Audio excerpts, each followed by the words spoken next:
If you want to retain employees, if you want to develop them, if you want them to be motivated, then at the core of that is developing leadership skills within your employees. Stay tuned today. That's what we're going to explore.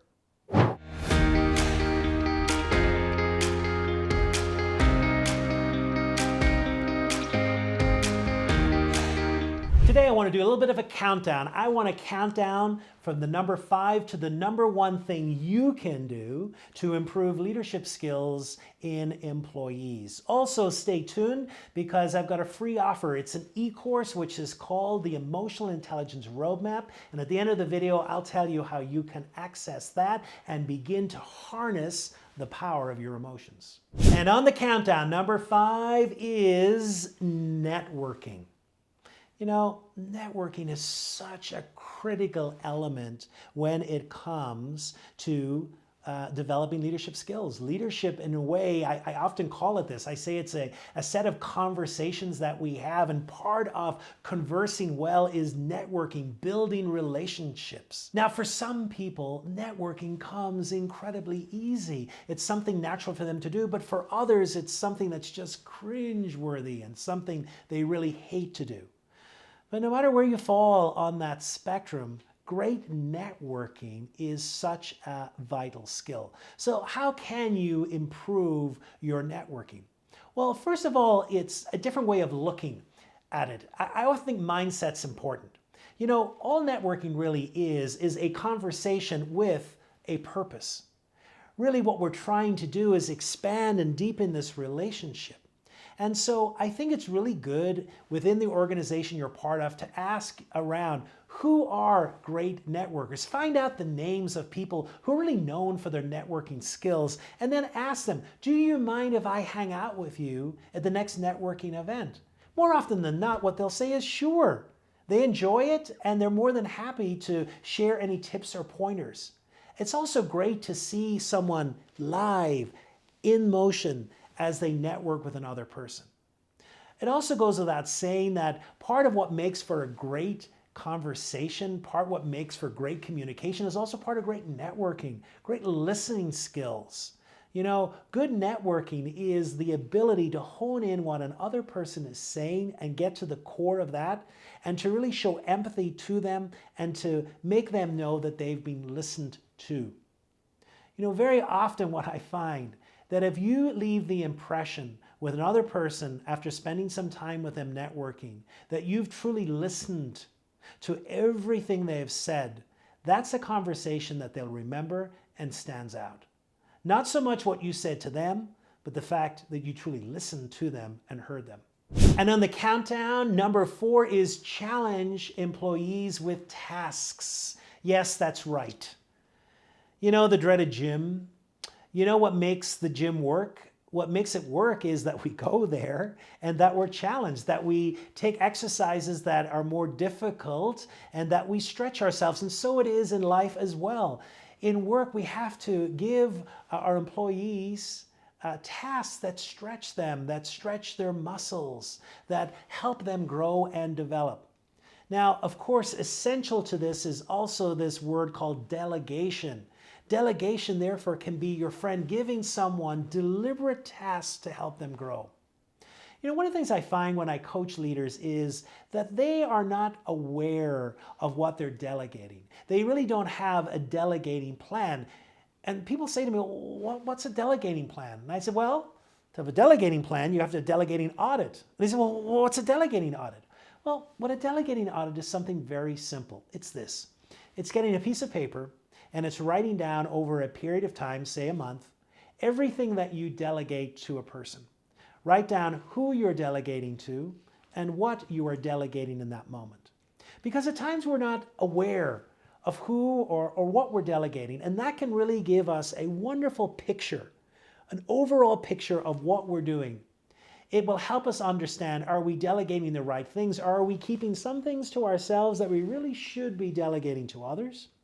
And then it also gives us a picture on who we're delegating to. Perhaps we're delegating to a favorite person because they always get it done and it's just easy. But that's not helping the development of another person. And when we have a picture, then we can create a development plan or a delegation plan, in that we are becoming very deliberate in what we are choosing to delegate and to whom.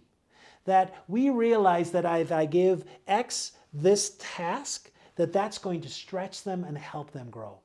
So point number 4 is stretch your workforce, delegate to them, and help them grow developmentally. Number 3 in the countdown is the feedback loop. Yes, there's a famous saying out there that feedback is the breakfast of champions, and indeed it is.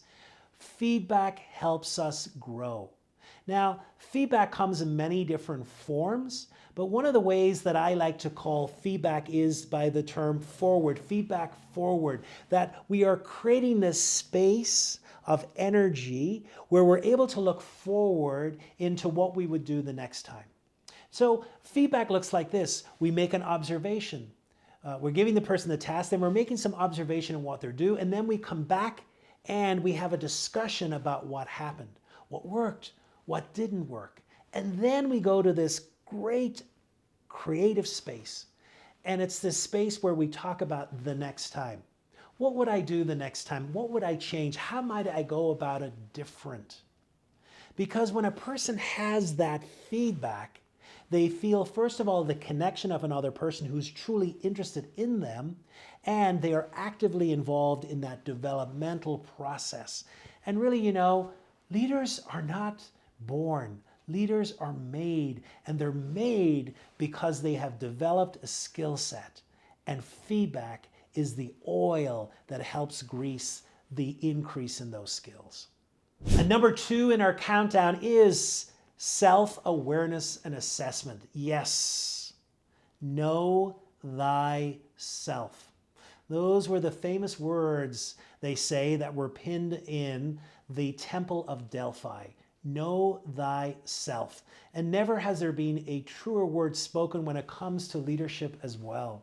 You see, great leaders have taken time to know themselves. They've taken time to be self-aware. They've taken time to know how they react in situations, how different stresses and anxieties impact them. They've taken time to become aware of their emotions and their emotional triggers. They've taken time to be aware of how they interact with people and their communication style. Now, that just doesn't come overnight. It takes time. But no matter where you're at, I would encourage employees as a leader to really take time to get to know themselves, to take some simple assessments, to shed light and to open doors in the way they act. If the company has a coaching program or availability for coaching, coaching is this amazing way of helping people become more self-aware, of having this person journey with them and shine light in certain areas in their life that perhaps they just weren't aware of. The greater self-awareness, the greater the ability to act as a leader with impact. And number 1 in our countdown is either be or provide great mentors. That's right, mentorship. I do a few leadership development programs, and at the beginning, they tend to be cohorts, and so we meet quite a few times during the year. But during that first session, one of the questions we ask is, has anyone here got a mentor? And more often than not, what you will find is that people who are growing in their leadership skills, people who are embracing new leadership roles, all of them will raise their hands and say, I either have or had a great mentor. Such is the power of mentoring, of having the experience of someone who's going to put their arm around you and tell you as it is, who's going to be open and honest with you, who is going to challenge you, but then also encourage you. Now, mentoring is not easy, and in fact, some companies have some great mentoring training programs, which also can be beneficial. But I think one of the best things you can do as a leader, if you want to encourage leadership skills, is to be a mentor and provide mentorship for those who are coming up the pipeline. This relationship will have an impact far beyond all others. So there you have it, the top 5 ways that you can help employees grow in their leadership. I talked at the beginning about a free e-course. If you click below, you'll find the link to the Emotional Intelligence Roadmap. It's a course in which I explore emotional intelligence and about how you can harness the power of emotions in your life, which is a critical element of leadership. And if you found this video helpful today, I invite you to watch the next video, which talks about our executive presence and how we can grow that presence.